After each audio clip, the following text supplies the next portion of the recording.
Jerry, I'm going to talk to you specifically. Yeah.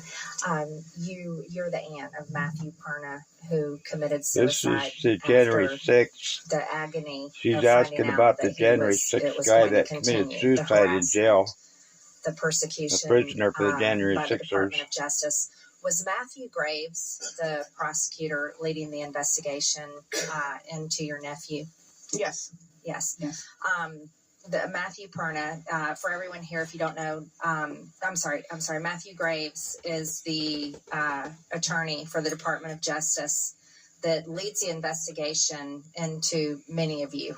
And he has the special privilege of being able to prosecute crime here in Washington, D.C., and he's a U.S. attorney that can go after federal cases.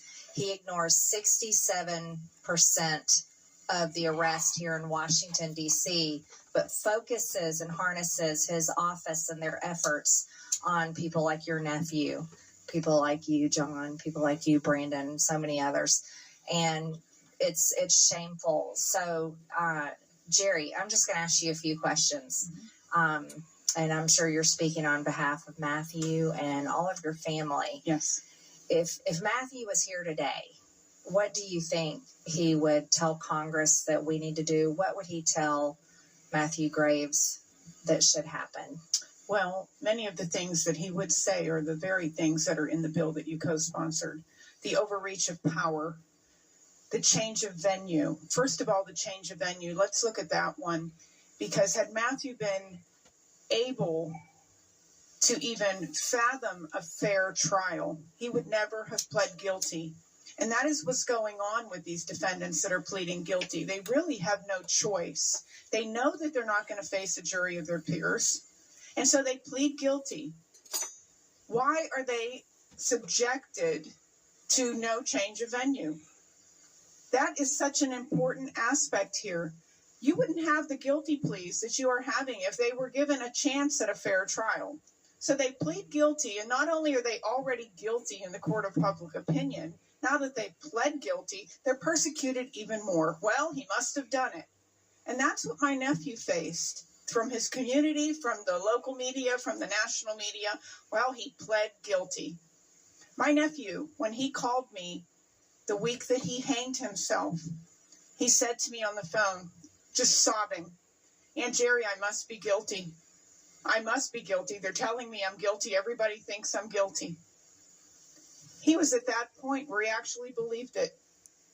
But had he been given a chance to be fairly heard by a fair trial, he never would have pled guilty because he didn't do anything that deserved several years in prison. And I think you need to examine these constitutional rights first. And that's what Matt would say, because Matt believed in the Constitution. He believed in the Justice Department. Is eroding, folks. He loved this country. All the courts are corrupt. He loved it so much. If you could look at pictures of Matthew from the time he was a baby, I swear to you, 90% of his photographs, he's wearing red, white, and blue. I'm not joking. I can show them to you on my phone. He was fascinated with the American flag, even as a child. He constantly pointed it out, whether it was driving down the road or in a magazine or in a commercial. He loved this country, and this country failed him miserably. And you have to understand that it's not just the January 6ers' lives who are being affected here. Their families, their friends. Matt's father suffers from Parkinson's disease. I cannot tell you how badly he declined after Matt's arrest. I wish you could see him now and see him 2 years ago. He's a different person. The effect is massive. So it is not just the people being arrested. It is their families, their friends. And it is the fear that has been placed in the Americans. Don't speak out. You may end up like a January 6er. You got to stand up, folks. Yeah, that's right. Don't have fear of your government. Most people do feel that way, and it's because of the weaponized government. It's the weaponized government, and that's why we're committed. We need to say that weaponized corporation, because it's a corporation that's weaponized. To stop it. Thank you, Jerry. Well, thank you, Marjorie. I want to thank you personally for the articles of impeachment for Matthew Graves. I want to thank you for that and your fearlessness. You have been Kudos to Miss you Freed. have been a huge supporter to me and my family. I am the speaker for my family. Matt's father is not capable of getting in front of this committee or any cameras anywhere to talk about his son. We're devastated beyond belief that this happened, but more so because it happened at the hands of our own government. Mm-hmm. Yeah, I can't imagine actually. But we haven't done enough because people are still locked up. Their rights are still being abused. People like John face 3 years. Brandon can't get through an airport. I tell you what, you get more security than I get going through an airport.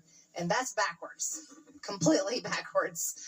Can I add something? Sure, of course. When Brandon was talking about his experiences at the airport, I want you to know that it is not just the January 6ers. Matt's father faces absolutely the worst searches at the airport. Matt's girlfriend also. Matt's aunt on his other side of his family. These are people that never, ever faced issues with TSA. And now, every time they travel, they are held up by TSA. My brother's hands are swabbed. He is searched to the point of being embarrassed. Were they there? Were they in Washington, D.C. on January 6th? No, they were not, which is the craziest part. Do they think their names are in the system? Yes, are they flagged? Do. Is this every time they travel through the airport? My brother was just in the Cleveland airport, the Cleveland airport and the Denver airport 2 weeks ago. And I asked him if it occurred again. He said, unbelievable. He said, I was humiliated. I've been there. I've had that happen to me. Their hands are swabbed. Can you describe some of the things? They are searched to the point where it's an invasion of privacy, honestly. Total and my invasion. brother, like I said, he walks with a cane. He has Parkinson's disease. And this happens to him every time he goes through an airport. I want him to come down to Florida, and he said, Jerry, I honestly don't want to fly anymore. Can I ask, does anyone else have family members or know that this happens to their family members that were not, John, that happens to your family members and they were not in Washington, D.C.? Sarah, you don't know that? Okay. Brandon, family members, friends that were not in Washington, D.C.? Nowhere near Washington, D.C. People I've traveled with 10 years ago. This is happening to them, too. I'll yield back. Sorry. I can talk to everybody all day long. Matt's giving me a hard time. Dr. Ghost. You know, folks, the problem is we have been allowing the United States of America Corporation to run our country instead of a United States of America People's Republic. We are supposed to be the government. We have those that are servants. But think about this. What is the purpose of a corporation? Can you answer that? Please comment in my comment section of this video. Corporations are there to make money. Whether you're a state corporation, a city corporation, a county or a federal corporation, they're all in it for the money. And also when it comes to bias, let's talk about our police, our DA, our courts, even your public defenders are all part of the corporation. There's bias there. All right, folks, see you on the next one. I hope this can help you with hear a little bit about January 6ers. And we'll see you on the next one. And have a great day, okay?